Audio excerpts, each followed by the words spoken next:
لله رب العالمين والصلاة والسلام على سيد الأنبياء والمرسلين وعلى آله وصحبه أجمعين أما بعد.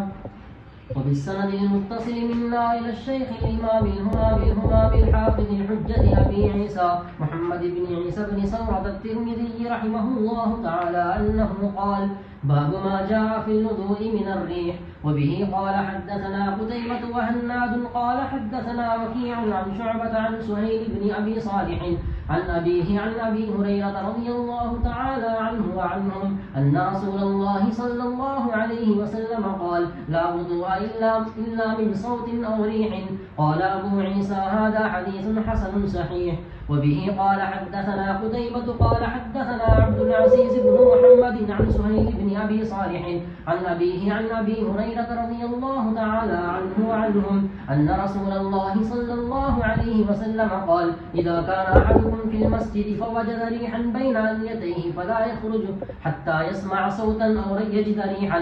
وبه قال حدثنا محمود بن غيلان قال حدثنا عبد الرزاق قال أخبرنا معمر عن همام بن منبه عن أبي هريرة رضي الله تعالى عنه وعنهم عن النبي صلى الله عليه وسلم قال: إن الله لا يقبل صلاة أحدكم إذا أحدث حتى يتوضأ. قال أبو عيسى: هذا حديث حسن صحيح. وفي الباب عن عبد الله بن زيد وعلي بن طلق وعائشة وابن عباس وأبي سعيد رضي الله تعالى عنهم. قال أبو عيسى: هذا حديث حسن صحيح. وهو قول العلماء أن لا يجب عليه الوضوء إلا من حدث يسمع صوتا أو يجد ريحا. وقال ابن المبارك: إذا شك في الحدث فإنه لا يجب عليه الوضوء حتى يستيقن استيقانا يقدر أن يحدث عليه. وقال: إذا خرج من قبل المرأة الريح وجب عليها الوضوء، وهو قول الشافعي وإسحاق رحمهم الله تعالى. بسم اللہ الرحمن الرحیم. الحمد للہ رب العالمین والصلاة والسلام علی سید الانبیاء والمرسلین وعلی آلہ وصحبہ اجمعین ومن تبعهم بإحسان فی کل زمان ومکان الی یوم الدین. اما بعد. باب ما جاء فی الوضوء من الریح. ہوا کے خارج ہونے سے وضو کا بیان. اگر آدمی کی ہوا خارج ہو جائے تو وضو ٹوٹ جاتا ہے، اور اس پر تمام علماء کا اتفاق ہے. جس طرح پیشاب نکل جانے یا پاخانہ ہو جانے سے وضو ٹوٹ جاتا ہے، اسی طریقے پر ریح کے خروج سے بھی وضو ٹوٹ جاتا ہے. اس میں حدیث لائی گئی ہے حضرت ابو ہریرہ رضی اللہ تعالی عنہ سے، ان رسول اللہ صلی اللہ علیہ وسلم قال: لا وضوء الا من صوت او ریح. وضو واجب نہیں ہوتا مگر آواز سے یا بدبو کے آنے سے. یا تو آواز محسوس ہو یا ریح یعنی بدبو محسوس ہو، اس کے علاوہ وضو نہیں. لیکن اس حدیث کے اندر باتفاق علماء حصر اضافی ہے، حصر حقیقی نہیں ہے. یہ مطلب نہیں ہے کہ ان دو ہی چیزوں سے وضو واجب ہے، اس کے علاوہ کسی اور چیز سے وضو واجب نہیں. اسے کہ تو بالکل واضح طور پر صحیح نہیں ہے، یعنی یہ مطلب لینا واضح طور پر صحیح نہیں ہے. اسے کہ اس حدیث کا اگر یہ معنی لیں گے تو یہ مطلب نکلے گا کہ لا وضوء الا من صوت او ریح. انہی دو صورتوں کے اندر وضو واجب ہے، اس کے علاوہ کسی اور چیز سے وضو واجب نہیں. لہذا پیشاب سے بھی واجب نہیں، پاخانے سے بھی واجب نہیں. حالانکہ یہ بات بالکل غلط ہے. لہذا یہ معنی اس کا نہیں ہے، یہ حصر اضافی ہے. اور اس کا حصر اضافی ہونا ایک اور حدیث سے سمجھ میں آتا ہے جو اس کے بعد آئی ہے. حضرت ابو ہریرہ ہی سے مروی ہے کہ اللہ کے رسول علیہ الصلوۃ والسلام نے فرمایا اذا كان احدكم في المسجد فوجد ريحا بين اليتيه فلا يخرج حتى يسمع صوتا او يجد ريحا. اگر تم میں سے کوئی آدمی مسجد میں ہے یعنی نماز میں ہے، مسجد میں ہے کا مطلب نماز میں مشغول ہے، فوجد ريحا بين اليتيه، اور وہ اپنے دبر میں محسوس کرے ریح یعنی ہوا، فرمایا فلا یخرج، وہ مسجد سے نماز توڑ کر نہ نکلے یعنی وضو کرنے کے لیے نہ نکلے یہاں تک کہ آواز سن لے یا بدبو محسوس کرے. تو مطلب یہ ہے کہ ایک آدمی نماز میں ہے، نماز میں اسے محسوس ہو رہا ہے پیٹ میں کچھ گڑبڑ ہو رہی ہے، ایسا محسوس ہو رہا ہے کہ بس کچھ نکل رہا ہے. اللہ کے نبی نے کہا نہیں، یہاں نماز توڑ کر نماز چھوڑ کر وضو کرنے جانے کی ضرورت نہیں ہے جب تک کہ اسے یقین نہ آ جائے. اور یقین کی دو شکلیں اللہ کے نبی علیہ السلام نے بیان فرمائی جو عام ہے، یا تو بدبو آئے تو سمجھ میں آئے گا کہ بھئی ہاں کچھ نکلا ہے، یا نہیں تو آواز آئی تو بھی محسوس ہوگا کہ میرا وضو ٹوٹ گیا، ہوا خارج ہو گئی، یا بدبو آئے تب محسوس ہوگا کہ ہاں کچھ نکل گیا، ہوا خارج ہو گئی، لہذا وضو ٹوٹ جائے گا. لیکن اگر یہ دو شکلیں نہیں ہیں تو خامخواہ وسوسے کی بنیاد پر، محض خیال کی بنیاد پر مسجد سے نہ نکلے یعنی نماز توڑ کر نہ جائے. اب دیکھو یہ اس خاص شکل کے لیے فرمایا گیا ہے. ایک آدمی نماز میں ہے، کھڑا ہوا ہے، مسجد کے اندر نماز پڑھ رہا ہے اور اسے ایسا پیٹ میں کچھ گڑبڑ معلوم ہو رہی ہے.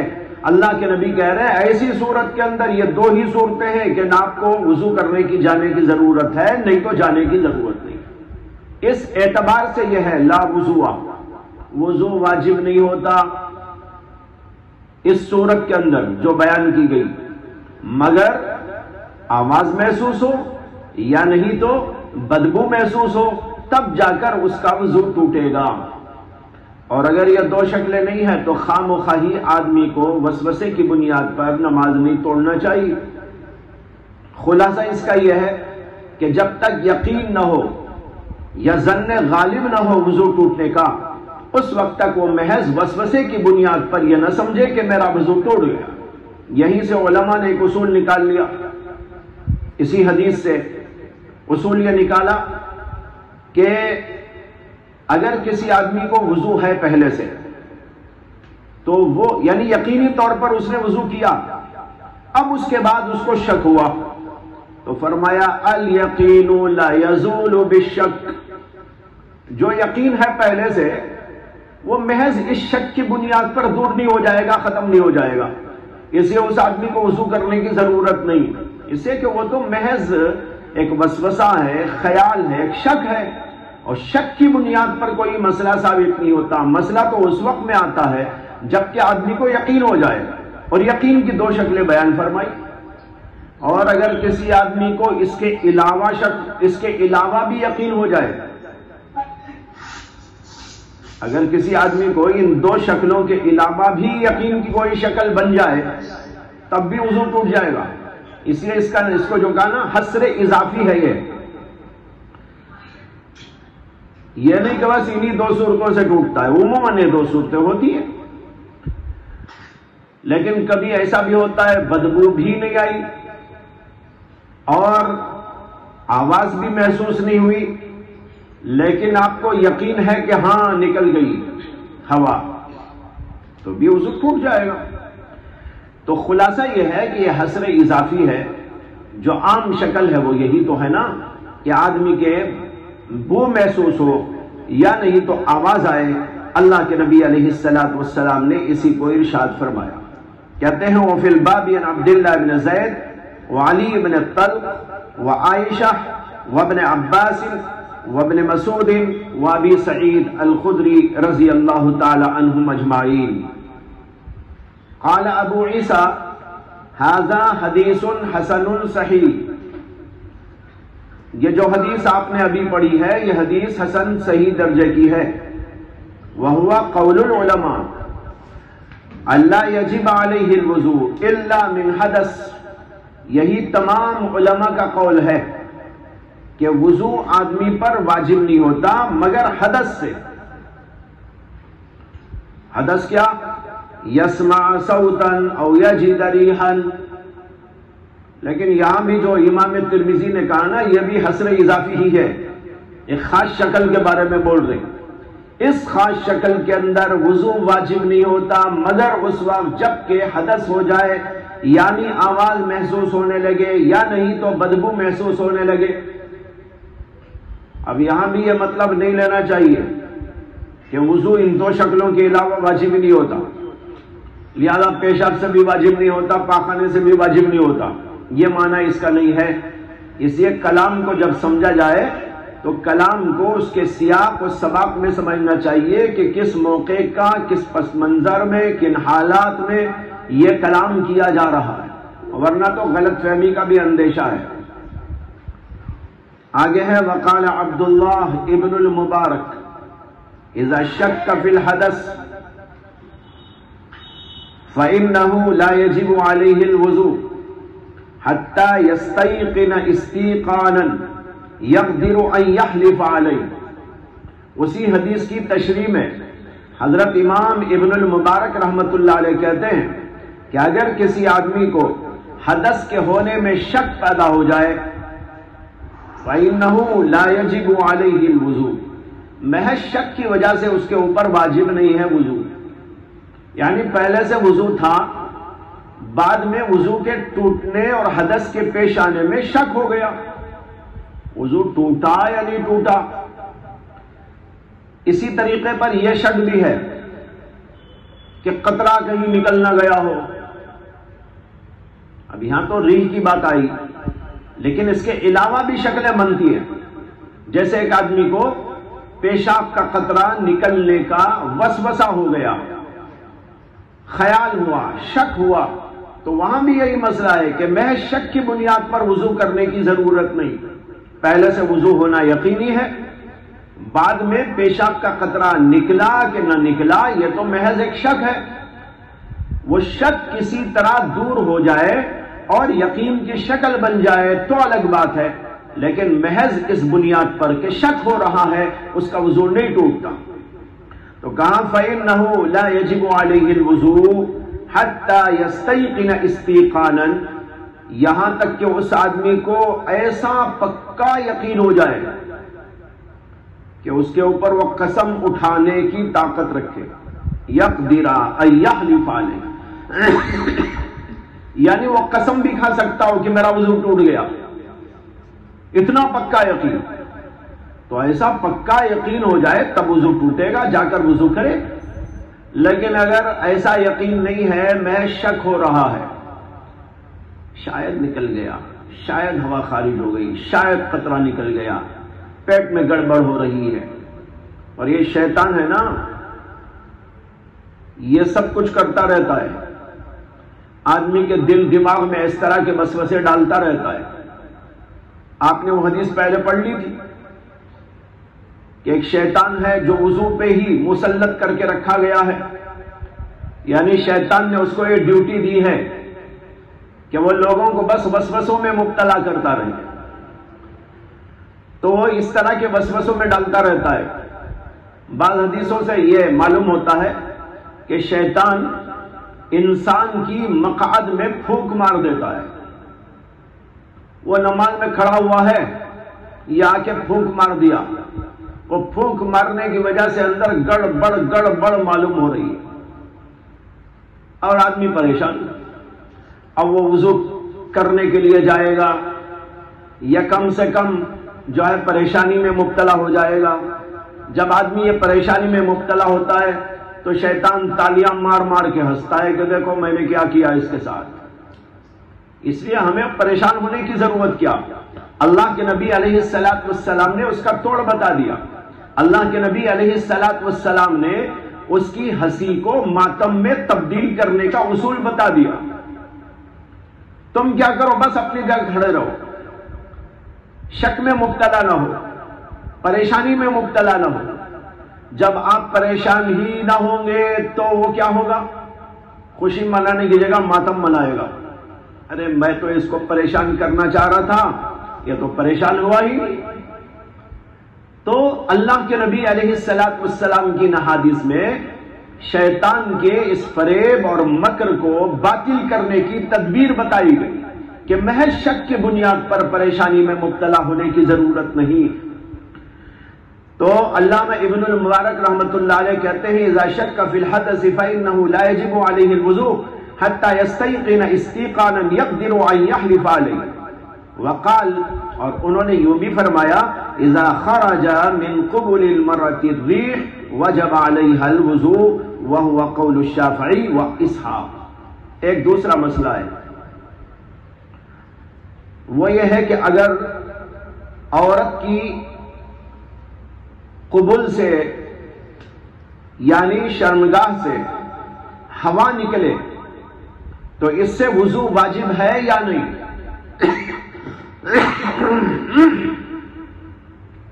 اس میں اختلاف ہے علماء کا. امام شافعی کا، امام اسحاق کا اور ابن المبارک کا قول یہ ہے کہ اس کے اوپر وضو واجب ہو جاتا ہے. یعنی سامنے کی شرمگاہ سے اگر ہوا نکلنا محسوس ہو تو یہ حضرات کہتے ہیں کہ اس کے اوپر وضو واجب ہے. احناف کا قول اس میں یہ ہے کہ عورت کی سامنے کی شرمگاہ سے اگر یوں محسوس ہو رہا ہے تو حقیقت کے اعتبار سے وہ کوئی ریح نہیں ہے، اس سے کہ وہ موقع ریح نکلنے کا ہے ہی نہیں. جب وہ موقع ریح نکلنے کا ہے ہی نہیں تو پریشان ہونے کی ضرورت نہیں، اس سے وضو واجب نہیں. یہ علماء احناف کہتے ہیں. پھر علماء احناف کے علامہ شامی نے 3 قول نقل کیے ہیں. ایک قول یہی ہے کہ اس سے وضو واجب نہیں. دوسرا قول یہ ہے کہ مستحب ہے کہ وضو کر لے تاکہ علماء کے اختلاف سے بچا جا سکے. علماء نے یہ بھی لکھا ہے کہ اگر کسی مسئلے کے اندر اختلاف ہو ائمہ کرام کا تو وہاں ایسی صورت اختیار کرنی چاہیے کہ حتی الامکان ان کے اختلاف کی زد میں نہ آئے. مثلا ایک امام ایک چیز کو واجب کہتے ہیں اور دوسرے امام واجب نہیں کہتے. اب ایسی صورت کے اندر جو امام واجب نہیں کہتے وہ اگر اس پر عمل کر لیں اور ان کے متبعین واجب کہنے والوں کے قول پر عمل کر لیں تو نقصان کیا ہے؟ مستحب طور پر عمل کر لیں، ٹھیک ہے واجب نہیں ہے آپ کے پاس، لیکن عمل اس پر کر لینا استحباب کا درجہ رکھتا ہے. کیوں؟ اختلاف سے بچنے کے لیے. اسی طریقے پر جب یہاں امام شافعی کا، امام اسحاق بن راہوی کا اور اسی طرح امام ابن المبارک کا قول یہ ہے کہ عورت کی شرمگاہ سے اگر نکل رہی ہے ریح تو اس سے وضو واجب. اور امام ابو حنیفہ کا مسلک یہ ہے کہ وہ تو ریح نہیں ہوتی، لیکن اس کے باوجود علامہ شامی کہتے ہیں کہ مستحب ہے کہ وضو کر لیا جائے. ہمارے بہت سے ائمہ کا یہ قول ہے. اور اس میں تیسرا قول یہ ہے کہ عورت اگر مفضات ہے تو اس پر واجب ہے.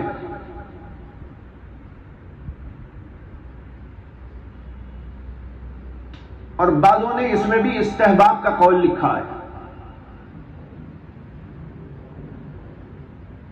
اس کے بعد یہاں پر حدیث ہے ابو ہریرہ رضی اللہ عنہ کی،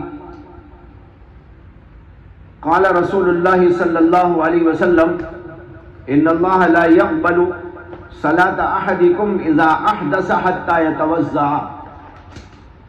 آپ کے نسخے میں ہے یہ حدیث، ان اللہ لا يقبل صلاة احدکم اذا احدث حتى يتوضأ. اللہ تعالیٰ تم میں سے کسی کی نماز قبول نہیں کرتا جب اسے حدث ہو جائے، یعنی وہ ناپاک ہو جائے، تا وقت کے وضو نہ کر لے. اس مضمون کی حدیث آپ نے پہلے بھی پڑھ لی، پہلا باب بھی اسی کا تھا. ھذا حدیث غریب حسن صحیح. جی آگے چلیے.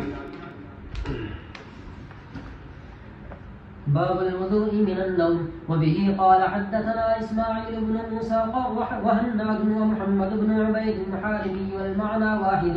قالوا حدثنا عبد السلام بن حرب عن أبي خالد الدلالي عن قتادة عن أبي العالية عن ابن عباس رضي الله تعالى عنه عنهم أنه رأى النبي صلى الله عليه وسلم نام وهو ساجد حتى غطى أو نفخ ثم قام يصلي فقلت يا رسول الله إنك قد نمت. قال إن الوضوء لا يجب إلا على من نام مضطجعا فإنه إذا اضطجع استرخت مفاصله. قال أبو عيسى وأبو خالد اسمه يزيد بن عبد الرحمن. وفي الباب عن عائشة وابن مسعود وأبي هريرة رضي الله عنهم.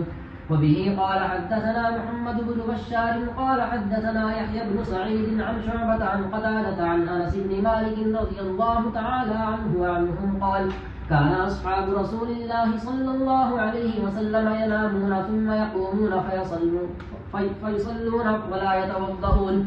قال أبو عيسى هذا حديث حسن صحيح. وسمعت صالح بن عبد الله يقول سألت ابن المبارك عمن نام قاعدا متعمدا فقال لا وضوء عليه. قال وقد روى حديث ابن عباس رضي الله عنهما سعيد بن أبي عروبة عن قتادة عن ابن عباس رضي الله تعالى عنهما قوله ولم يذكر فيه أبا العالية ولم يرفعه. واختلف العلماء في الوضوء من النوم فرأى أكثرهم أنه لا يجب عليه الوضوء إذا نام قاعدا أو قائما حتى ينام مضطجعا. وبه يقول الثوري وابن المبارك وأحمد رحمهم الله تعالى. وقال بعضهم إذا نام حتى غلب على عقله وجب عليه الوضوء.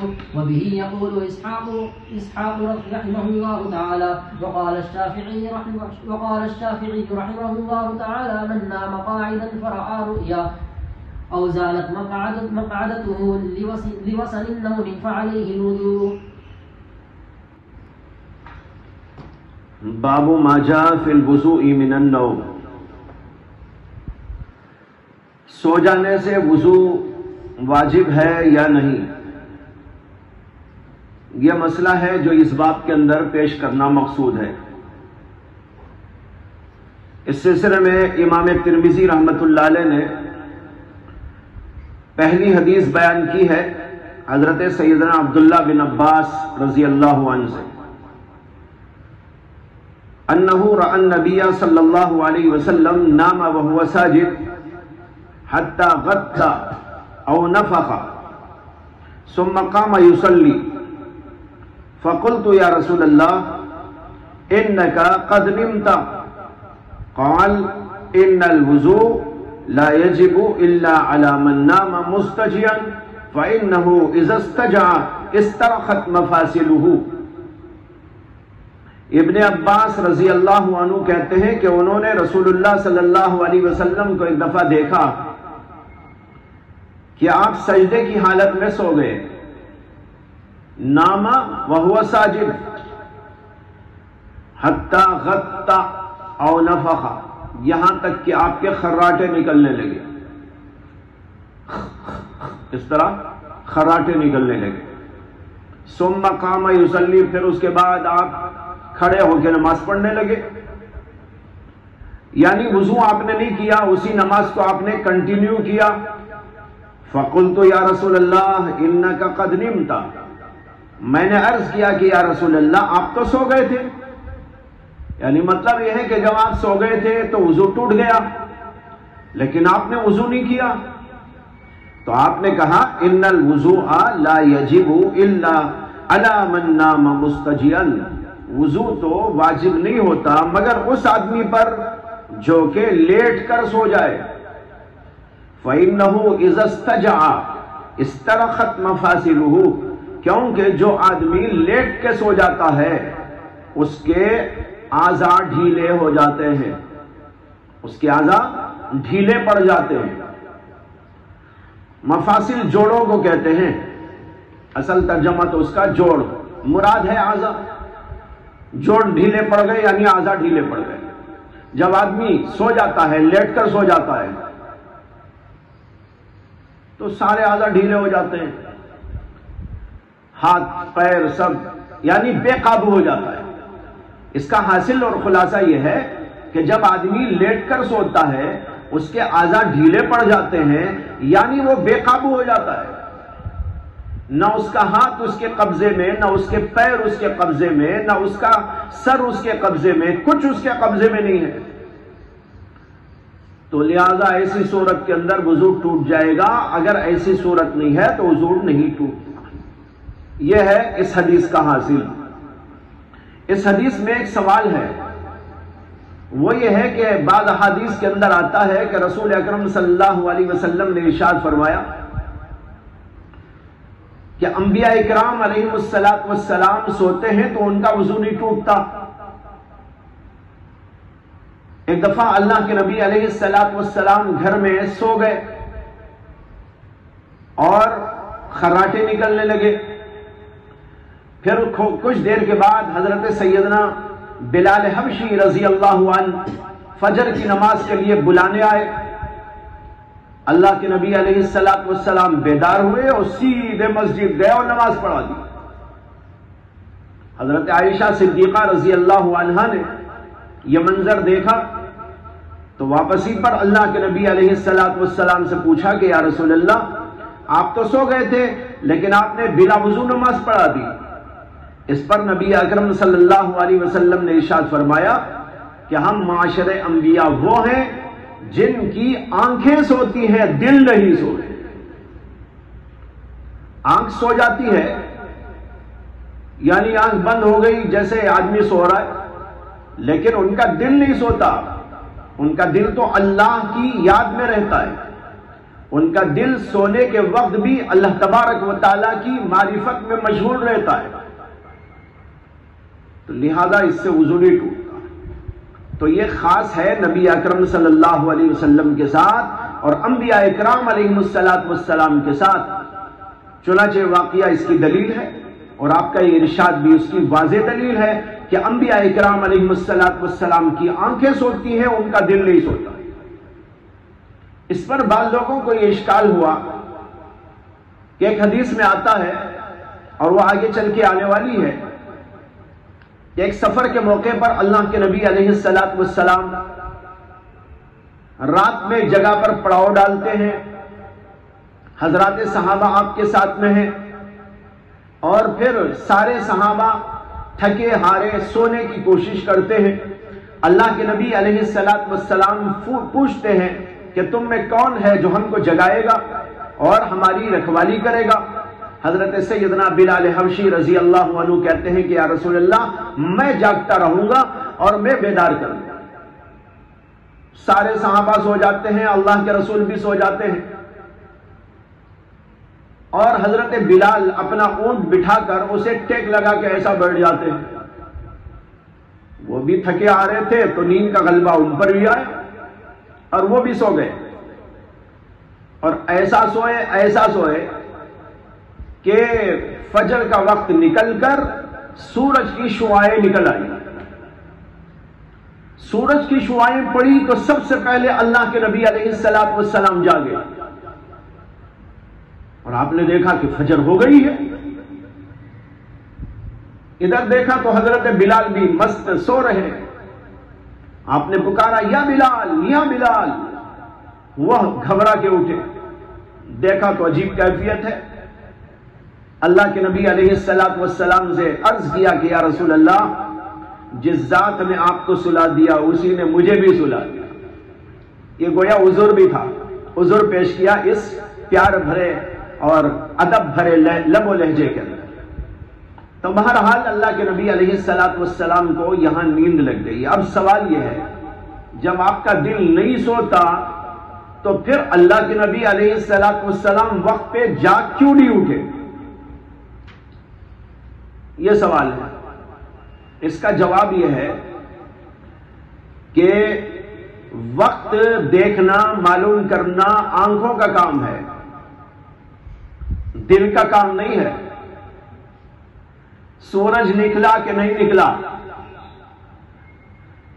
اور وقت ہوا کہ نہیں ہوا، اس کا تعلق تو آنکھوں سے ہے، اور نبی کی آنکھیں سو جاتی ہے اس لیے اس کا پتہ نہ چلا.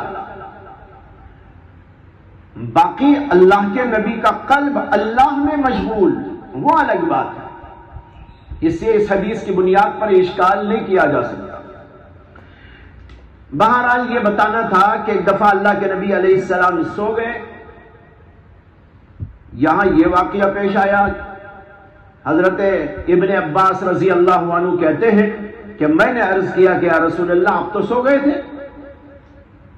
تو اس کے جواب میں اللہ کے نبی نے ایک بات فرمائی, ان الوضوء لا يجب الا على من نام مستجعا فانه اذا استجع استرخت مفاصله.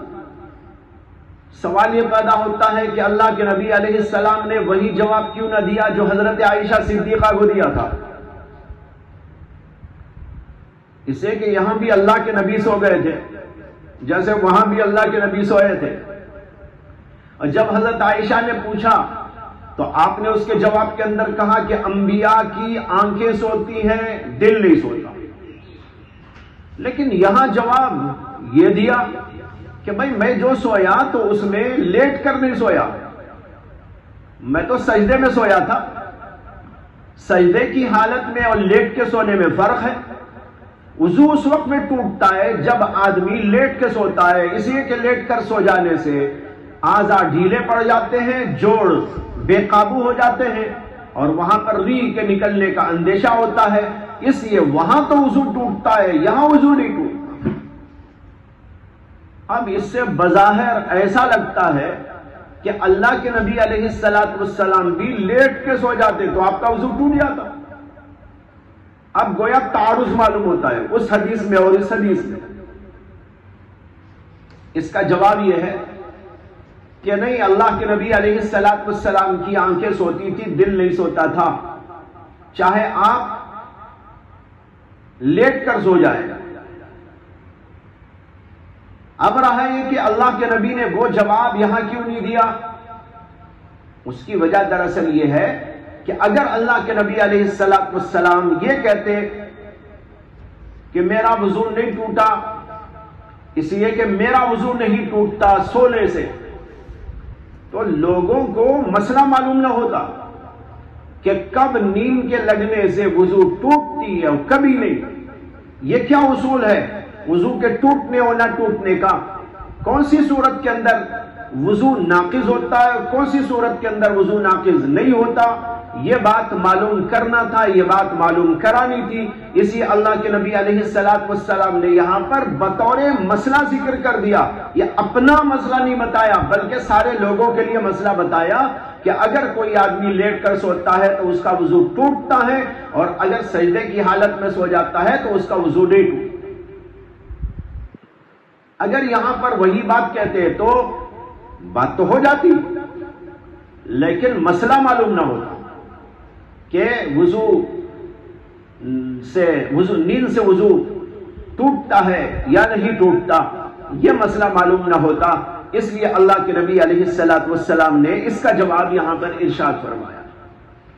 اس کے بعد میں ہے قال ابو عیسیٰ ابو خالد اسمہ یزید بن عبد الرحمن. یزید بن عبد الرحمن اس میں ایک راوی ہے, ان کا نام ہے, ان کی کنیت ہے ابو خالد الدالانی. یہ ابو خالد دالانی ان کا نام تھا, یزید بن عبد الرحمن. انہوں نے اس حدیث کو روایت کیا ہے قتادہ سے, اور قتادہ نے اس کو روایت کیا ہے ابو العالیہ سے, اور ابو العالیہ نے روایت کیا ہے ابن عباس رضی اللہ عنہ سے.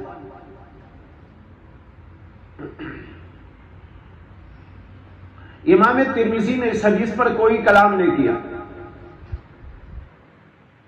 بس اتنا کہہ دیا کہ ان کا نام یزید ابن عبد الرحمن ہے.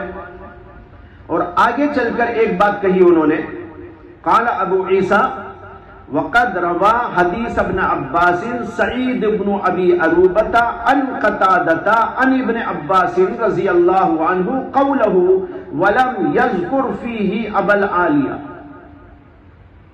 اسی حدیث کو سعید ابن ابی عروبہ نے روایت کیا قتادہ سے, اور قتادہ نے روایت کیا ہے ابن عباس سے, اور اس کے اندر انہوں نے ابو العالیہ کا نام نہیں لیا.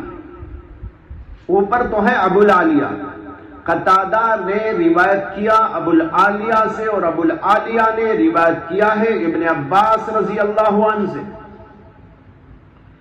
یہاں پر ابو العالیہ نہیں ہے دوسری روایت کے اندر، اور انہوں نے اس کو مرفوع بھی بیان نہیں کیا، یعنی یہ حدیث مرفوعاً بیان نہیں کی بلکہ ابن عباس کے قول کے طور پر ذکر کیا. ان قتادہ ان ابن عباس رضی اللہ عنہ قولہ، ان کے قول کے طور پر اس کو ذکر کیا، حضور کے قول کے طور پر اس کو ذکر نہیں کیا. یہ کہہ رہے ہیں یہ حدیث بہت سے علماء نے اس کو ضعیف قرار دیا ہے اور یہ کہا ہے کہ اس کو روایت نہیں کیا مگر ابو خالد دالانی نے قتادہ سے، اور قتادہ نے ابو العالیہ سے صرف 4 حدیثیں سنی تھی اور یہ حدیث ان میں نہیں ہے.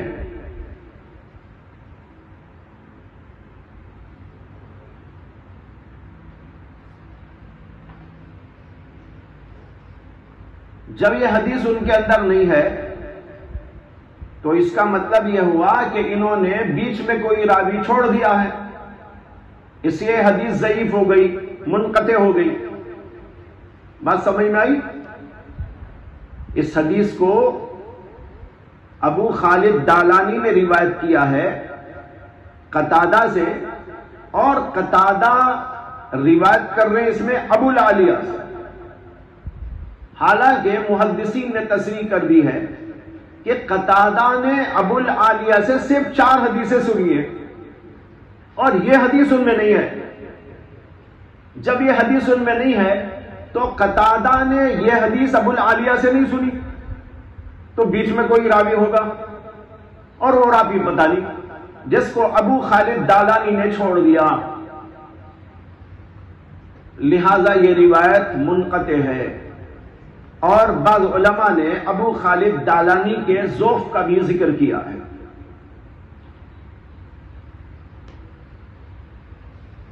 لیکن حقیقت یہ ہے کہ ابو خالد دالانی یہ مختلف فیہ راویوں میں سے ہیں، اور مختلف فیہ ہونے کی وجہ سے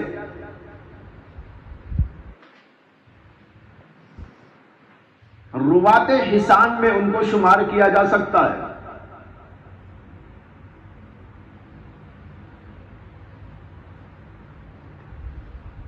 اب رہا یہ کہ ابو خالد دالانی نے اس کو روایت کیا ہے قتادہ سے، اور قتادہ نے ابو العالیہ سے، اور قتادہ نے ابو العالیہ سے 4 ہی حدیثیں سنی تھی. ہم کہیں گے یہ 5ویں لے لیجیے، یہ کیا ہے 5ویں شمار کر لیں. تو لہذا آپ یوں کہہ سکتے ہیں کہ 5 حدیثیں سنی تھی، ان میں یہ بھی ایک ہے. تو لہذا یہ کہا جا سکتا ہے، اس کو ضعیف قرار دینے کی ایسی کوئی بڑی بنیاد موجود نہیں ہے. اس کے بعد میں ہے وفی الباب عن عائشہ وابن عباس وابن مسعود وابی ہریرہ.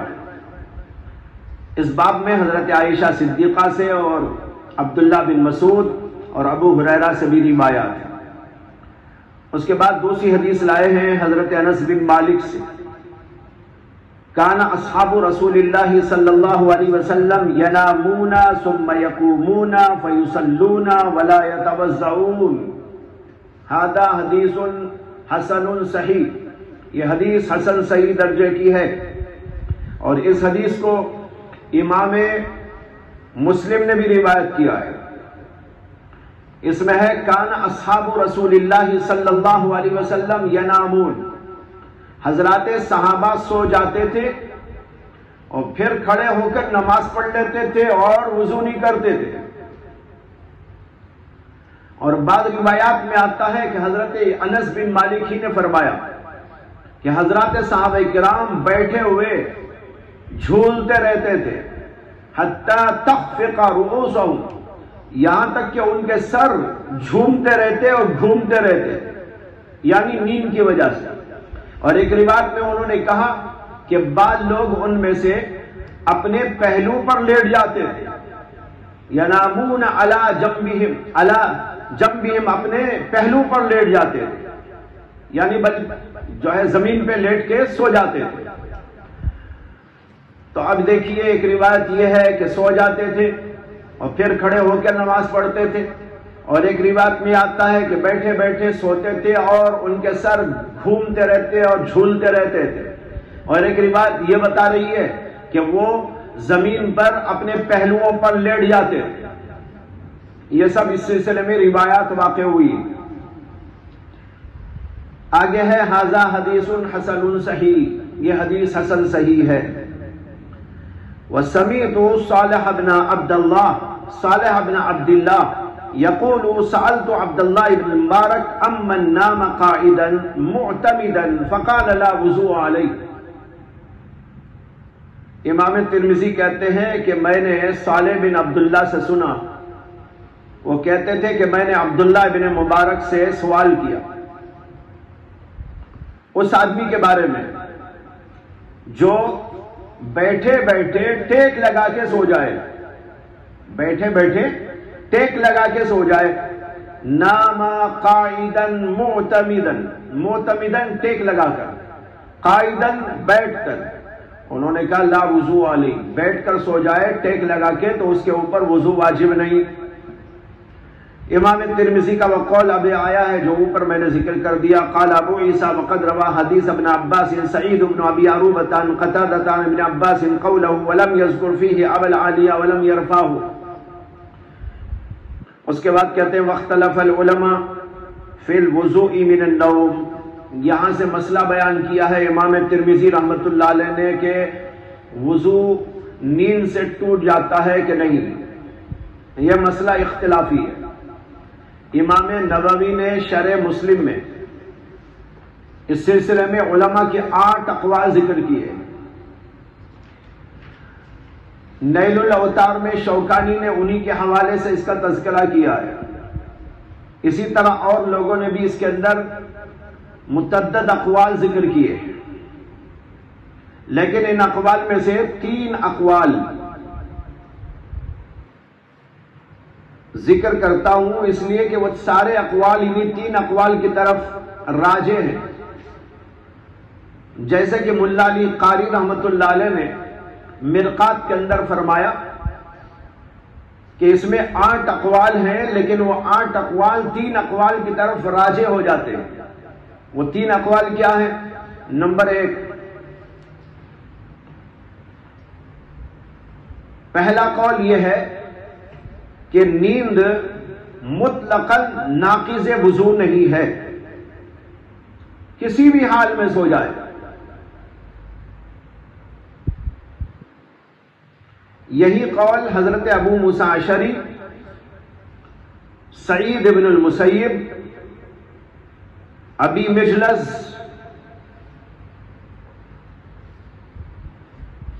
حضرات سے ثابت ہے۔ شیعہ بھی اسی کے قائل ہیں، اور ان حضرات کی دلیل وہ ہے جو ابھی آپ نے حضرت سیدنا انس بن مالک سے پڑھی۔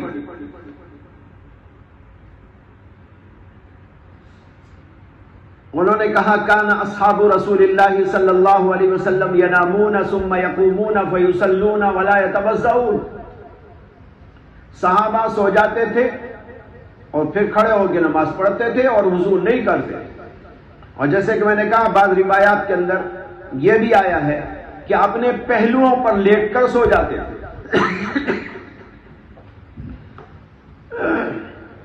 بعض روایتوں میں یہ بھی آیا کہ ان صحابہ کرام کو جگایا جاتا تھا،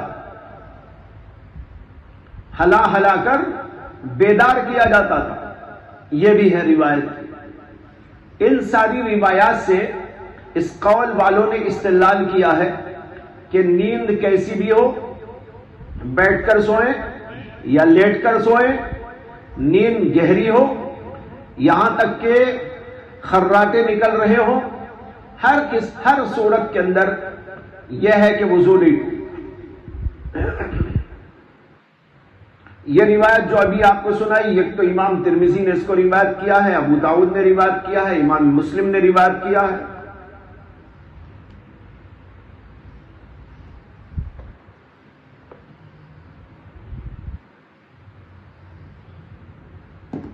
دوسرا قول اس سلسلے میں یہ ہے کہ نیند مطلقاً ناقض وضو ہے، علی کل حال قلیلا کان او کثیرا۔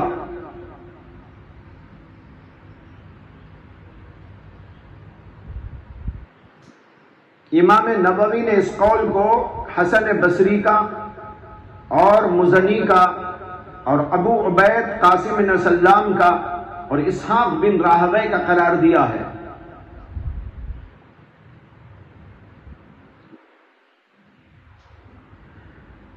اور ان حضرات نے دلیل پکڑی ہے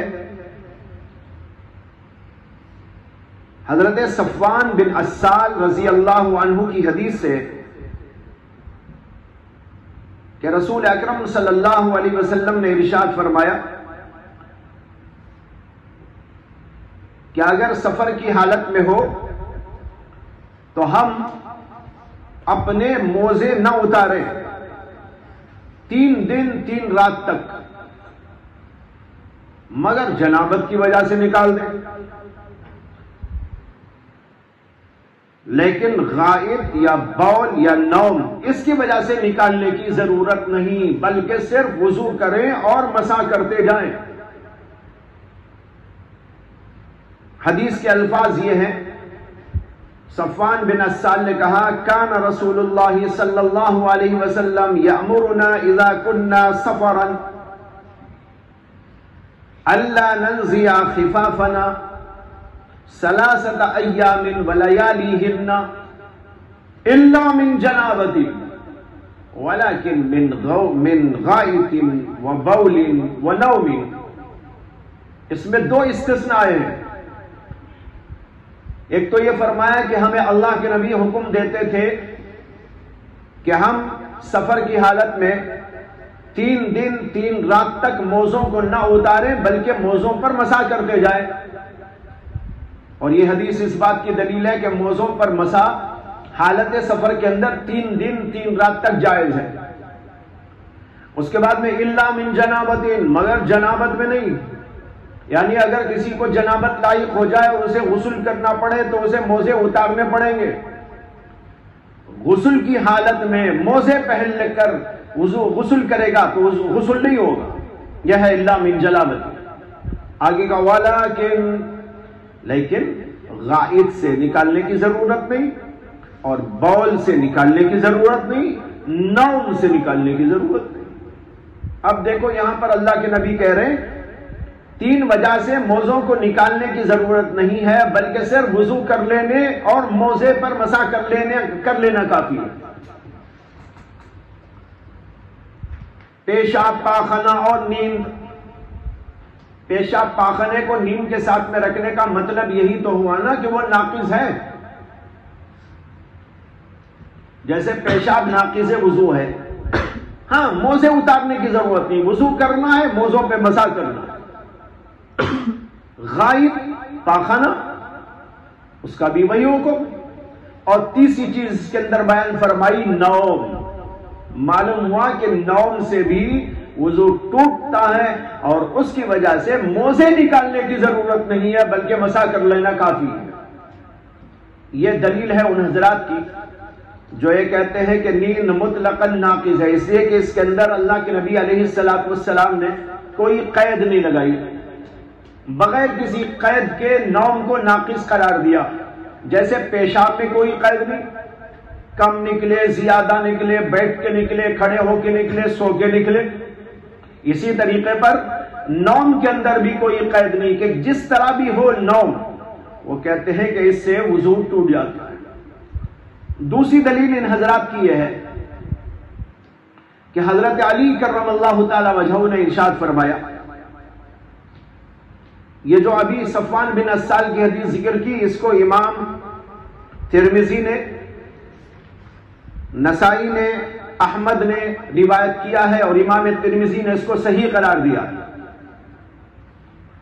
دوسری دلیل حضرات کی یہ ہے کہ حضرت علی کرم اللہ تعالی وجہہ سے روایت آئی کہ رسول اکرم صلی اللہ علیہ وسلم نے فرمایا العین وکاء السہ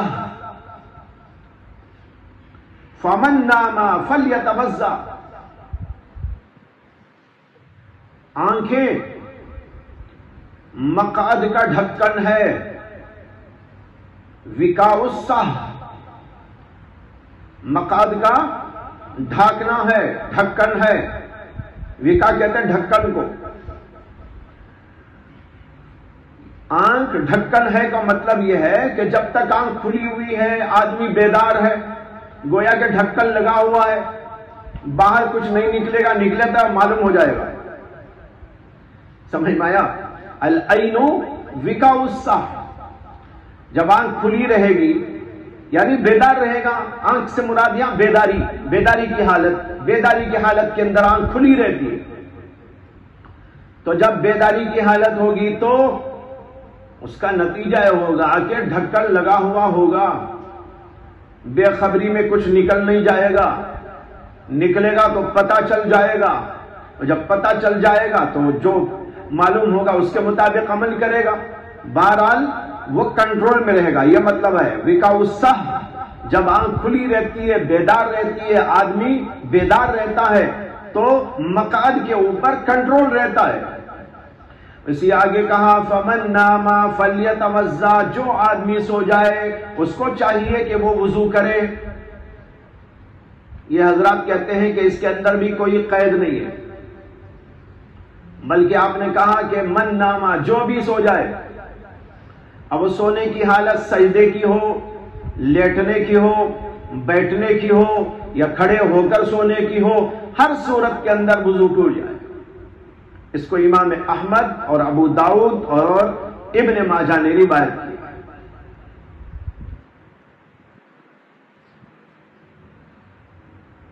اور اسی قسم کا مضمون حضرت معاویہ کی ایک حدیث کے اندر بھی آیا ہے.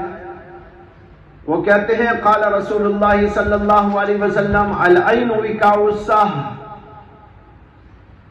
فاذا نامت العینان انطلق الوکاء.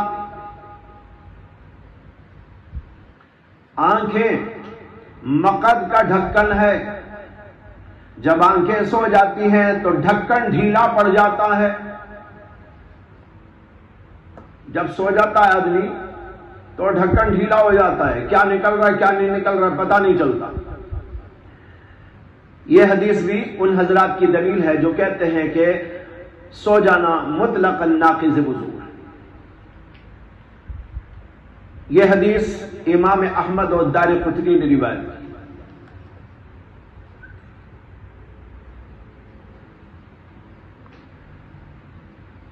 تیسرا مذہب اس میں یہ ہے کہ نیند نہ ہر حالت میں ناقض ہے نہ ہر حالت میں غیر ناقض ہے، بلکہ اس میں تفصیل ہے.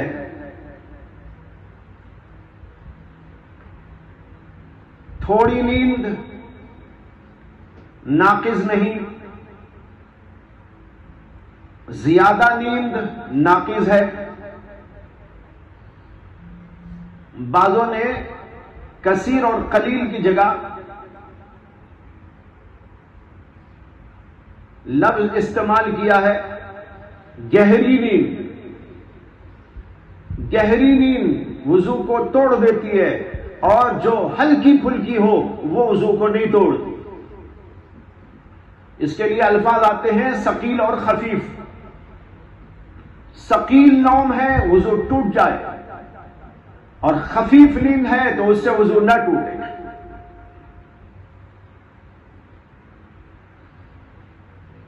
ملا علی قاری رحمت اللہ علیہ نے اس قول کا تذکرہ کرنے کے بعد میں لکھا ہے وَهُوَ قَوْلُ فُقَهَاءِ الْأَمْصَارِ وَالصَّحَابَةِ الْكِبَارِ وَالتَّابِعِينَ وَهُوَ قَوْلُ أَئِمَّةِ الْأَرْبَعَةِ. چاروں ائمہ کا یہی قول ہے بیشتر صحابہ، بڑے بڑے صحابہ کا یہی قول ہے، تابعین کا یہی قول ہے، فقہاء امصار کا یہی قول ہے۔ اور آگے لکھتے ہیں وَهَذَا هُوَ الْحَقُّ، اور یہی حق مسلک ہے۔ فَالنَّوْمُ لَيْسَ بِحَدَثٍ أي لَيْسَ بِنَاقِضٍ لِلْوُضُوءِ بِنَفْسِهِ، یہ حضرات جو یہ کہتے ہیں کہ نیند کم ہونے کا الگ مسئلہ ہے، زیادہ ہونے کا الگ مسئلہ ہے، ان کا نقطہ نظر یہ ہے کہ بِنَفْسِهِ فِي نَفْسِهِ نیند ناقض نہیں ہے، بلکہ نیند کو ناقص قرار دینے کی وجہ یہ ہے کہ نیند کی حالت کے اندر انسان بے قابو ہو سکتا ہے، اعضاء ڈھیلے پڑ سکتے ہیں، اعضاء ڈھیلے پڑنے اور مقد کا ڈھکن ڈھیلا ہو جانے کی وجہ سے آدمی بے خبری کی حالت میں رہتا ہے تو پتہ نہیں چلتا کہ کچھ نکل گیا کہ نہیں نکلا، اس وجہ سے نیند کو ناقص قرار دیا گیا۔ تو معلوم ہوا کہ مطلقاً سو جانا ناقض نہیں ہے، سو کر ایسی حالت کو پہنچ جانا جس سے کہ استرخاء مفاصل ہو جائے اور استنلاق وقا ہو جائے، یعنی ڈھکن ڈھیلا پڑ جائے۔ اگر ایسی شکل پیدا ہوتی ہے تو وہ وضو ناقض ہے، اور اگر ایسی شکل نہیں پیدا ہوتی تو ایسی نیند ناقض نہیں۔ یہ ہے جمہور علماء کا مسلک، ائمہ اربعہ کا بھی یہی مسلک ہے۔ لیکن ان حضرات نے استرخاء مفاصل کی تفصیل میں یا تحقیق میں اور اسی طریقے پر آدمی کے بے قابو ہونے کی تفسیر میں اختلاف کیا ہے کہ وہ کون سی شکل ہے جس میں استرخاء مفاصل ہو جاتا ہے، اور وہ کون سی شکل ہے جس کے اندر استرخاء مفاصل نہیں ہوتا۔ اتنی بات پر تو یہ چاروں متفق ہو گئے، بلکہ جمہور متفق ہو گئے کہ نیند مطلقاً ناقض نہیں ہے، ناقص وہ صورت ہے جس کے اندر استرخاء مفاصل متحقق ہو اور جس کے اندر مقد کا ڈھکن ڈھیلا پڑ جائے اور آدمی بے قابو ہو جائے۔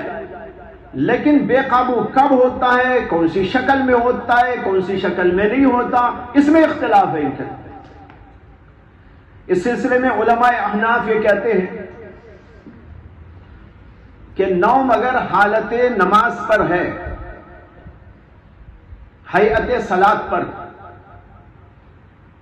تو اس میں استرخاء مفاصل نہیں ہوتا، لہذا نماز کی حالت میں اگر کوئی سو جاتا ہے، حتیٰ کہ سجدے میں بھی، جیسے مرد سجدہ کرتا ہے اس سجدے کی کیفیت میں بھی سو جاتا ہے، تو اس سے وضو نہیں ٹوٹے گا۔ اور اگر حالت نماز پر نہیں ہے تو پھر یہ دیکھا جائے گا کہ وہ اگر بیٹھا ہوا ہے، بیٹھ کر سو گیا تو اس سے بھی وضو نہیں ٹوٹے گا، بشرطے کہ مقعد کا تماسک علی الارض باقی ہو، تمکن علی الارض باقی ہو، یعنی وہ بیٹھ کر، مثلا بیٹھا ہوا ہے، بغیر ٹیک کے بیٹھ کے سو رہا ہے، صاحب مقعد ٹکی ہوئی ہے، تو اس میں بھی کوئی اندیشہ نہیں، کچھ نکل جائے گا۔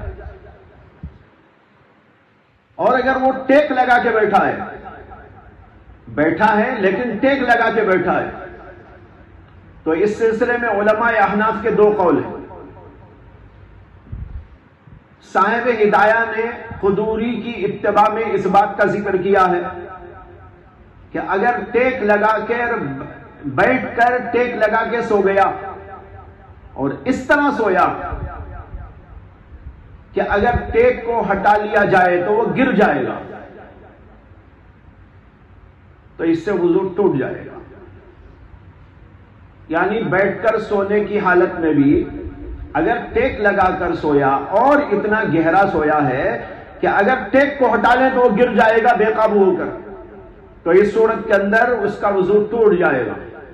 یہ ایک قول ہے اور اس کو قدوری نے اختیار کیا ہے، اور پھر اس انہی کی اتباع میں صاحب ہدایہ نے بھی اور بھی بہت سارے لوگوں نے اس کو اختیار کیا۔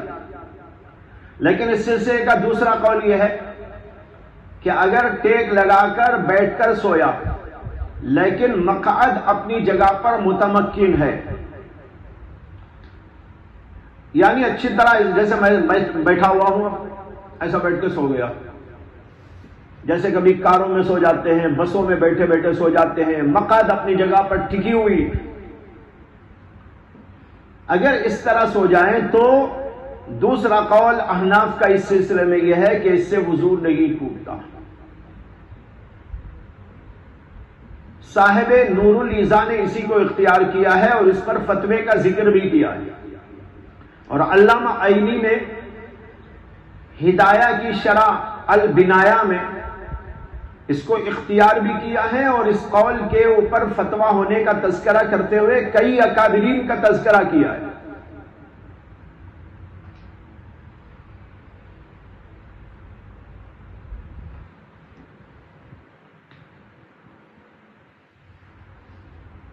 یہ دو صورتیں ہوئی، ایک نماز کی حالت پر سو جانا اور ایک غیر نماز کی حالت پر سونے کی صورت میں بیٹھ کر سونا۔ بیٹھنے کی دو صورتیں، ایک بغیر ٹیک کے، اس سے وضو نہیں ٹوٹتا، اور اگر ایک ٹیک کے ساتھ میں ہے تو ٹیک کے ساتھ کے اندر دو قول ہیں، اس کا ذکر کر دیا آپ کے سامنے۔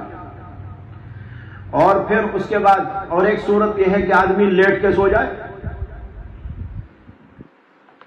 لیٹ کر سونا، چاہے کروٹ کی بنیاد کروٹ لے کر ہو یا چت ہو گدی کے بل پر، تو اس صورت کے اندر وضو ٹوٹ جائے گا۔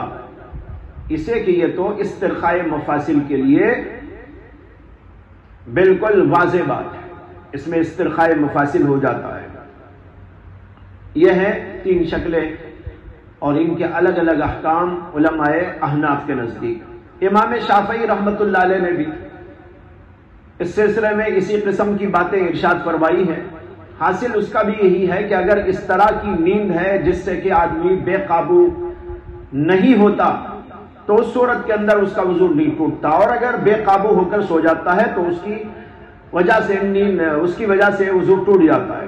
امام شافعی کا قول یہاں پر ذکر کیا ہے، من نام قاعدا فرآ رؤیا او زالت مقعدته لغسل النوم فعليه الوضوء۔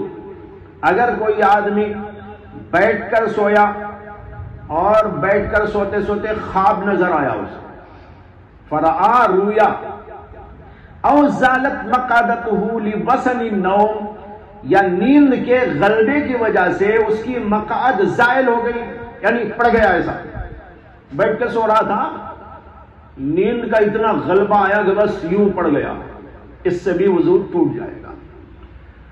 تو یہ ان کے قول میں ہے۔ تو بیٹھ کر بھی سویا، اتنا گہرا سویا کہ خواب دیکھنے لگا بیٹھے بیٹھے ہی، یا جو ہے بیٹھ کر سویا اور اتنا گہرا سویا کہ جو ہے مقعد اس کی ٹکی نہ رہی۔ اس سے معلوم ہوا کہ اگر مقعد ٹکی رہے گی تو ان کیا بھی نہیں ٹوٹتا۔ تو یہ ہے اقوال اس سلسلے میں۔ امام مالک رحمت اللہ علیہ کہتے ہیں کہ خفیف نوم اور ثقیل نوم اس کے اعتبار سے فرق ہے۔ اگر آدمی بہت طویل نوم سویا اور گہری نوم سویا، دو قید، نوم طویل و نوم ثقیل۔ نوم ثقیل کا معنی گہرا، گہری، نوم طویل کے معنی لمبی، جیسے رات میں سوتا ہے آدمی، ایک تو یہ ہے کہ بھئی گھنٹہ، آدھا گھنٹہ، پون گھنٹہ یا 1-2 گھنٹے سو گیا، اور ایک ہے 4-5 گھنٹے سوتا ہے جیسے رات میں عام طور پر سوتے ہیں۔ تو اگر لمبی نیند ہے اور اسی کے ساتھ ساتھ وہ گہری اور ثقیل نیند ہے، اس سے وضو ٹوٹ جائے گا۔ اور اگر طویل ہے ثقیل نہیں، ثقیل ہے طویل نہیں، تو نہیں ٹوٹے گا۔ سمجھ میں آیا؟ تو ان کے یہاں دو قید ہے، طویل ہونا، ثقیل ہونا، دونوں کا اجتماع ہے، وضو ٹوٹ جائے گا۔ اور اگر ثقیل ہے لیکن تھوڑی سی دیر سویا ہے، اگرچہ بہت گہر، جیسے آدمی کبھی کبھی ایسا ہوتا ہے کہ بہت تھکان والا ہوتا ہے، تو اگرچہ وہ آدھا گھنٹہ بھی سوتا ہے تو بہت گہرا سوتا ہے، بس آگے پڑا اور خراٹے شروع ہو گئے، آدھے گھنٹے میں اٹھ کے بیٹھ گیا۔ ایسے بھی حضرات ہوتے ہیں۔ حضرت مولانا شیخ زکریا صاحب نور اللہ مرقدہ نے آپ بیتی کے اندر تذکرہ کیا ہے حضرت شیخ الاسلام مولانا حسین احمد مدنی نور اللہ مرقدہ کے بارے میں کہ حضرت جو ہے سوتے تھے، بس سر رکھتے ہی نیند لگ جاتی تھی اور خراٹے لے لیتے اور آدھے گھنٹے میں اٹھ کے بیٹھ جاتے، کبھی 10 منٹ میں اٹھ کے بیٹھ جاتے۔ حضرت چونکہ بہت ہی مصروف شخصیت، ایک طرف پڑھنے پڑھانے کا، تصنیف و تالیف کا، دوسری طرف ملکی خدمات کا اور سیاسی تحریکات کا، کبھی ادھر جا رہے ہیں، کبھی ادھر جا رہے ہیں، کبھی ادھر ہیں، کبھی ادھر ہیں، ادھر آ کر درس دے رہے ہیں، ادھر جا کر تصنیف کر رہے ہیں اور پھر جو ہے سفر کر رہے ہیں، کبھی سفر سے وہاں آ کر وہاں کا سفر، وہاں سے وہاں کا سفر۔ حضرت شیخ الحدیث رحمۃ اللہ علیہ لکھتے ہیں کہ حضرت جو ہے کبھی سہارنپور سے گزرتے تھے ٹرین میں، وہ زمانہ تو ٹرینوں ہی کا تھا، تو ٹرین میں گزرتے تھے تو جو ہے فوراً اگر کچھ دوسری ٹرین میں جانے کا کچھ تاخیر ہوتی تو حضرت سیدھے میرے پاس تشریف لاتے اور مجھ سے کہتے کہ بھائی اتنے بجے مجھے نکلنا ہے، 10 منٹ مجھے آرام کرنا ہے، تم ادھر چائے بناؤ، ادھر میں لیٹتا ہوں۔ حضرت شیخ الحدیث صاحب حضرت کے لیے چائے تیار فرماتے، بس حضرت تکیے پہ سر رکھتے ہی خراٹے شروع کر دیتے، 10 منٹ ہوتے ہی اٹھ کے بیٹھتے، کہتے چائے لاؤ۔ حضرت نے لکھا ہے کہ ایسا معلوم ہوتا تھا کہ ان کی نیند بالکل اختیاری ہے، غیر اختیاری نہیں ہے، بس سوئے اور چلے گئے دوسرے عالم میں اور پھر ایک دم اٹھ کے بیٹھ گئے، جتنا چاہتے اتنی دیر سوتے اور اٹھ کے بیٹھ جاتے۔ تو بہرحال بتا رہا ہوں کہ اگر تھوڑی سی دیر سویا لیکن گہرا بھی سویا تو امام مالک رحمت اللہ علیہ کے نزدیک اس سے وضو نہیں ہوتا، اور اگر کوئی آدمی طویل سویا لیکن گہرا نہیں سویا، جیسے بعض وقت ایسا بھی ہوتا ہے کہ آدمی رات بھر سوتا ہے لیکن وہ سونا بھی بس نہ سونے کے برابر رہتا ہے، یعنی یہ کہ پوری طرح گہری نیند نہیں لگتی، ادھ کچی سی نیند ہوتی ہے، گویا کہ ایسا معلوم ہوتا ہے سو بھی رہا ہے، یہ بھی معلوم ہوتا ہے کہ نہیں سویا ہوں، بعض وقت ایسا بھی ہوتا ہے۔ تو اس سے بھی امام مالک رحمت اللہ علیہ کے نزدیک وضو نہیں ہوتا۔ یہ مسالک ہے۔ بہرحال قدر مشترک وہ ہے جو عرض کر دیا گیا کہ کثیر نیند ہے تو اس سے وضو ٹوٹ جائے گا، اور قلیل نیند ہے تو اس سے وضو نہیں ٹوٹے گا، اور اس کی کیفیتوں اور اس کے طریقوں کے اندر مختلف شکلیں اور اس کے اندر اختلاف ہے جو آپ کے سامنے ذکر کیا گیا۔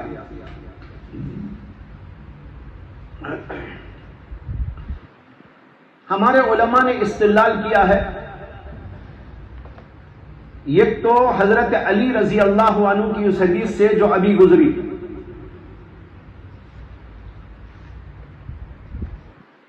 قال رسول اللہ صلی اللہ علیہ وسلم وقاء الصحیح العینان فمن نام فلیتوضا، اور دوسری حدیث ابن عباس رضی اللہ عنہ سے ہے جو ابھی آپ یہاں پڑھ رہے ہیں ترمذی شریف کے اندر، کہ آپ نے فرمایا لیس علی من نام ساجدا، یہ دوسرے الفاظ ہیں، یہ ترمذی کے الفاظ نہیں ہیں، یہ جو میں پڑھ رہا ہوں یہ امام احمد اور ابو یعلا کے الفاظ ہیں۔ ابن عباس کی روایت میں کہ اللہ کے رسول علیہ السلام نے فرمایا لیس علی من نام ساجدا وضوء حتی یضطجع فاذا استجع استرخت مفاصلہ، اس آدمی پر وضو نہیں ہے جو سجدے کی حالت میں سو جائے یہاں تک کہ وہ لیٹ جائے، جب لیٹ جائے گا تو اس کے اعضاء ڈھیلے پڑ جاتے ہیں تو اس کے اوپر وضو ہو جائے۔ اس کے اندر دو باتیں آئی، ایک بات تو یہ آئی کہ سجدے کی حالت میں یعنی نماز کی حیت میں سو جانے سے، اب نماز کی حالتیں کیا ہیں؟ نماز کی ایک حالت کھڑے ہونا، کھڑے ہونے سے ظاہر بات ہے استرخاء مفاصل نہیں ہو سکتا، اور ایک یہ ہے بیٹھ کر جبکہ مقعد ٹکی ہوئی ہو تو اس کے اندر بھی استرخاء مفاصل نہیں۔ تیسری صورت سجدے کی ہے، اور سجدے کے بارے میں حدیث صریح ہے من نام ساجدا، جو آدمی سجدے کی حالت کے اندر سو جائے اس کے اوپر وضو واجب نہیں. اسے علماء احناف نے اس سے نکالا کہ سجدے کی کیفیتوں اور حیتوں پر سو جانے سے وضو نہیں ٹوٹتا. لیکن یہ سجدے کی حالت وہ سجدے کی حالت ہے جو مرد والی، اور جو ہمارے ہاں عورتیں سجدہ کرتی ہیں جس میں کہ وہ زمین پر پوری طرح ٹیک لگاتی ہیں، تو اس کے اندر وضو ٹوٹ جاتا ہے. اور مرد بھی اگر اس طرح کا سجدہ کرے گا تو اس کا بھی وضو ٹوٹ جائے گا. اسی لیے آگے یہ ہے حتی یضطجع، وہ کیفیت تو استجا والی ہی کیفیت ہے، یعنی عورتیں جیسے سجدہ کرتی ہیں وہ تو ایک استجا ہی کی کیفیت ہے. اسے فرمایا حتی یضطجع فاذا استجع استرخت مفاصلہ، جب آدمی لیٹ کر سوتا ہے تو اس کے اعضاء ڈھیلے ہو جاتے ہیں. دیکھیے اس حدیث پاک میں ایک تو یہ بتایا کہ سجدے کی حالت اور کیفیت پر وضو نہیں ٹوٹتا سونے سے، اور لیٹ کر سو جانے سے وضو ٹوٹ جاتا ہے. اور آگے یہ فرمایا لیٹ کر سونے سے وضو ٹوٹنے کی علت کیا، علت کا اس کے اندر ذکر کر دیا گیا. اذا استجع استرخت مفاصلہ، جب آدمی لیٹ کر سوتا ہے تو اس کے اعضاء ڈھیلے پڑ جاتے ہیں، جوڑ ڈھیلے پڑ جاتے ہیں. اس میں علت سمجھ میں آ گئی. اب جہاں بھی یہ علت پائی جائے گی علماء احناف اس علت کو وہاں متعدی کر دیں. لہذا بیٹھ کر ٹیک لگا کے سو گیا، جو حضرات یہ کہتے ہیں ٹیک لگا کر بیٹھ کر سونے سے وضو ٹوٹ جاتا ہے، ان کے پاس یہی علت ہے اس میں. لیکن دوسرے علماء دوسرا قول جو میں نے ذکر کیا وہ حضرات کہتے ہیں کہ ٹیک لگانے سے بھی مقعد اپنی جگہ ٹکی رہے تو کوئی حرج نہیں، کیونکہ دوسری حدیث بتا رہی ہے وکاء الصحیح العینان، اور اس کے اندر یہ بتایا ہے کہ اگر ڈھکن ہے ٹائٹ ہے نا، ڈھکن اگر ہے ٹائٹ اور نکلنے کا امکان نہیں تو پھر کوئی مذائقہ نہیں. تو اس حدیث کو دونوں کو ملانے سے یہ مسئلہ سمجھ میں آ گیا کہ اگر بیٹھ کر بھی کوئی آدمی ٹیک لگا لیتا ہے لیکن مقعد اپنی جگہ پر ٹکی ہوئی ہے، جس سے آنکھ لگنے کے باوجود بھی مقعد ڈھیلا نہیں ہوتا، اس صورت کے اندر بھی وضو نہیں ٹوٹتا. یہ ہے احناف کا مسلک ان احادیث کی روشنی میں. اب جو حضرات یہ کہتے ہیں کہ جمہور بھی اسی قسم کے استدلالات کرتے ہیں ان احادیث سے،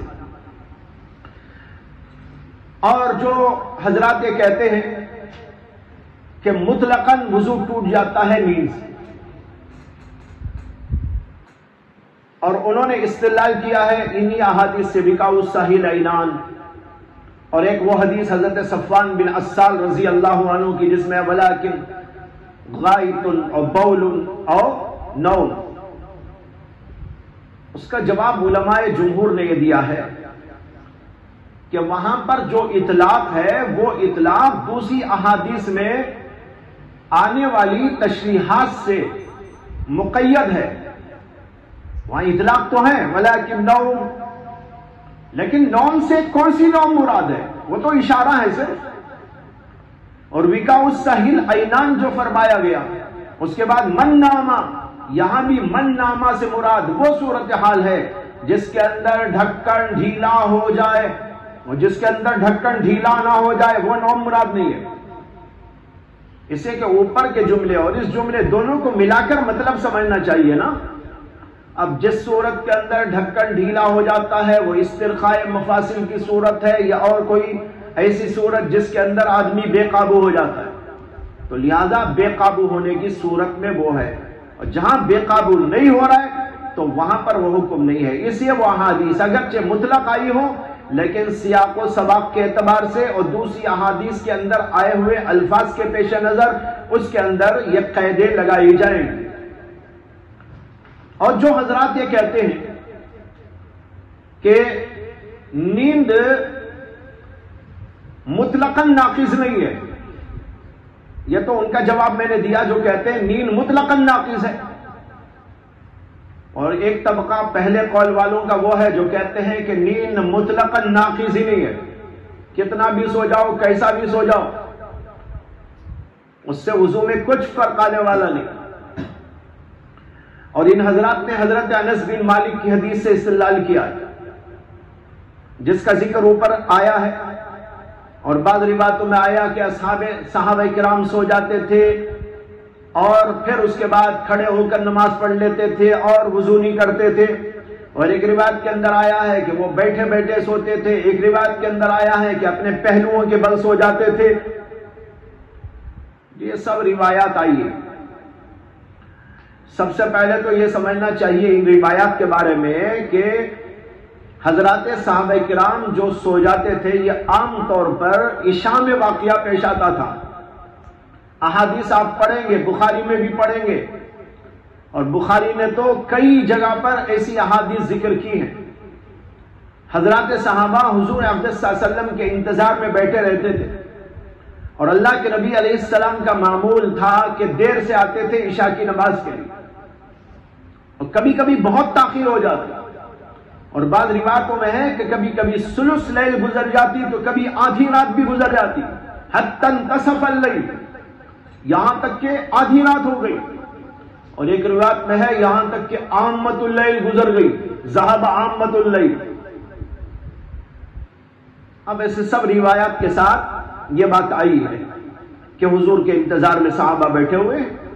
یہ بھی آتا ہے بعض روایتوں میں کہ بہت دیر ہو گئی، صحابہ بیٹھے بیٹھے سونے لگے، بچے بھی آتے تھے، عورتیں بھی آتی تھی نماز کو، تو عورتیں سونے لگی، بچے سونے لگے، تو حضرت سیدنا عمر بن خطاب رضی اللہ عنہ نے اللہ کے رسول علیہ السلام کے دروازے پہ کھڑے ہو کر یوں فرمایا کہ نامت النساء والصبیان، عورتیں سو گئی، بچے سو گئے، پھر حضور صلی اللہ علیہ وسلم تشریف لائے اور نماز پڑھائی۔ ایسے کئی واقعات ہوئے اللہ کے نبی علیہ السلام کے زمانے میں، اور یہ عام طور پر عشاء کے اندر واقعہ پیش آتا تھا۔ اس زمانے کے حالات اور واقعات کا تذکرہ جو کیا گیا ہے، اور انس بن مالک کی روایت میں بھی آیا ہے، وہ مختلف الفاظ کے ساتھ میں ذکر کیا گیا ہے۔ بعض روایتوں میں ہے، وہ کہتے ہیں کان اصحاب رسول اللہ صلی اللہ علیہ وسلم علی عہدہ ینتظرون العشاء حتی تخفق رؤوسهم ثم یصلون ولا یتوضؤون، اور ایک روایت میں ہے انہم یوقظون للصلاۃ، ان لوگوں کو نماز کے لیے بیدار کیا جاتا تھا، بھائی حضور آگے اٹھ جاؤ اٹھ جاؤ اٹھ جاؤ، اٹھایا جاتا تھا۔ اور ایک روایت میں ہے کہ حضرت انس نے کہا حتی انی لاسمع لاحدہم غطیطا، میں تو بعض لوگوں کے خراٹے بھی سنتا تھا، ثم یقومون فیصلون ولا یتوضؤون، اور یہ خراٹے لینے والے اٹھ کے کھڑے ہوتے اور بغیر وضو کے نماز پڑھتے تھے۔ یہ ساری روایات ہیں، اور وہ روایت بھی آپ کو میں بتا چکا ہوں جس میں آیا ہے کہ اپنے پہلوؤں کے بل لیٹ جاتے تھے۔ اب یہ ساری روایات ہیں، ان ساری روایات کے پیش نظر کیا سمجھنا چاہیے؟ ان لوگوں نے تو یہ سمجھا کہ بھائی کیسا بھی سو جاؤ وضو نہیں ٹوٹتا، لیٹ کر سو جاؤ، بیٹھ کر سو جاؤ، جھولتے سو جاؤ، خراٹے لیتے سو جاؤ، کسی بھی حالت میں سو جاؤ، دیکھو یہ روایات موجود ہیں۔ تو انہوں نے ان روایات کو یہ سمجھ کر قبول کر لیا کہ یہ سب حالات اس بات کے لیے ہیں کہ کسی بھی طرح سونے سے وضو نہیں ٹوٹے۔ لیکن اس سلسلے میں ہمارے علماء نے جو کہا ہے اس کا حاصل اور خلاصہ یہ ہے، جس کو علامہ شبیر احمد عثمانی رحمۃ اللہ علیہ نے فتح الملہم کے اندر ذکر کیا، اسی کا خلاصہ آپ کے سامنے پیش کرتا ہوں۔ انہوں نے کہا حدیث سے اس سلسلے میں جو بھی آئی ان کے الفاظ کا تعدد یہ بتا رہا ہے کہ حضرات صحابہ وہاں دو قسم کے تھے، اور ان کے احوال کو حضرت انس نے کبھی ایک ہی حدیث کے اندر جمع کر کے بیان کر دیا۔ کچھ لوگ ایسے تھے، کچھ لوگ ایسے تھے۔ حضرت انس نے ایک ہی روایت کے اندر ان سب کو جوڑ دیا۔ بعض وہ تھے جو بیٹھ کر سو جاتے تھے، بیٹھ کر سونے ہی کی حالت کے سلسلے میں یہ بات آئی ہے حتی تخفق رؤوسهم، اسے کہ تو بیٹھ کر سونے ہی کی حالت میں نہ سر جھومتا ہے، گھومتا ہے، لیٹ کر سوئے تو کیسا ہوگا؟ لیٹ کر سر ہلے گا؟ ہلائے کوئی نہیں ہلے گا، ہے نا؟ یہ تو بیٹھنے کی صورت ہے، آدمی جب بیٹھ کے یوں سوتا ہے جھولتا رہتا ہے ایسا ایسا، اس کو انہوں نے کہا۔ تو جس روایت میں یہ آیا ہے کہ وہ ایسا سو جاتے تھے حتی تخفق رؤوسہم، ان کے سر گھومتے جھولتے رہتے تھے، اس کا مطلب یہی ہے کہ وہ حضرات بیٹھ کر سوتے تھے۔ اور بعض روایتوں میں یہ آیا ہے کہ صحابہ لیٹ کر سوتے تھے، تو یہ دوسرے صحابہ تھے۔ کچھ وہ تھے جو بیٹھے بیٹھے سو جاتے تھے اور سر ان کے جھولتے رہتے تھے، اور کچھ دوسرے صحابہ تھے وہ باقاعدہ لیٹ کے سو جاتے تھے۔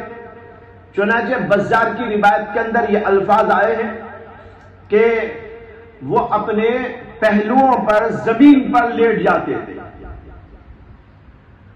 علامہ شبیر احمد عثمانی کہتے ہیں جس روایت میں انس نے یہ کہا انی لاسمع لأحدہم غتیتا، کہ میں ان میں سے بعض کی غتیت یعنی خراٹے کی آواز سنا کرتا تھا، کہتے ہیں وہ انہی لوگوں کے بارے میں، بیٹھنے والوں کے بارے میں نہیں، یہ لیٹنے والوں کے بارے میں ہے۔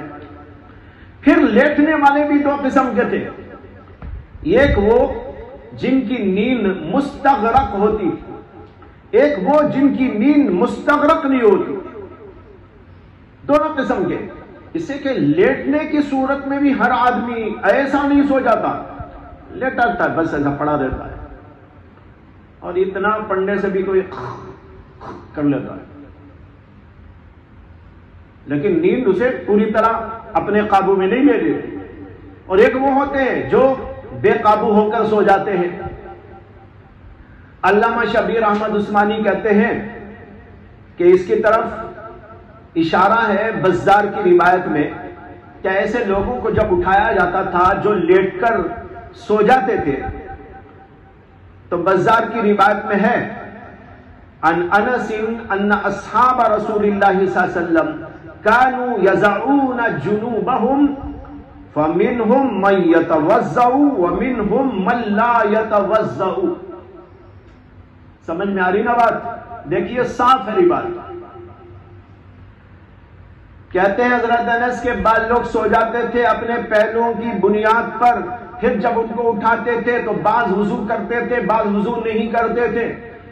علامہ شبیر احمد عثمانی کہتے ہیں جن کی نیند مستغرق ہوتی تھی وہ تو وضو کر لیتے تھے، جن کی نیند مستغرق نہیں ہوتی تھی وہ وضو نہیں کرتے تھے۔ تو بات تو صاف ہو گئی، بیٹھ کر سونے کی حالت میں ضرورت نہیں وضو کرنے کی، اور لیٹ کر سونے کی حالت تو اس کے اندر ایک نیند مستغرق اور ایک بس ویسے ہی سرسری سی ہے۔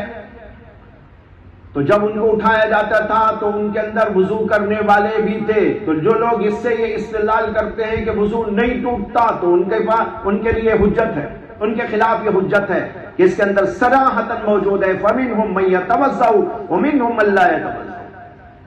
اور اس کو ابو یعلا نے بھی روایت کیا ہے حضرت انس سے، اور ان کے الفاظ یہ ہیں ان ناسا من اصحاب النبی صلی اللہ علیہ وسلم یزعون جنوبہم فینامون فمنہم من یتوضأ ومنہم من لا یتوضأ۔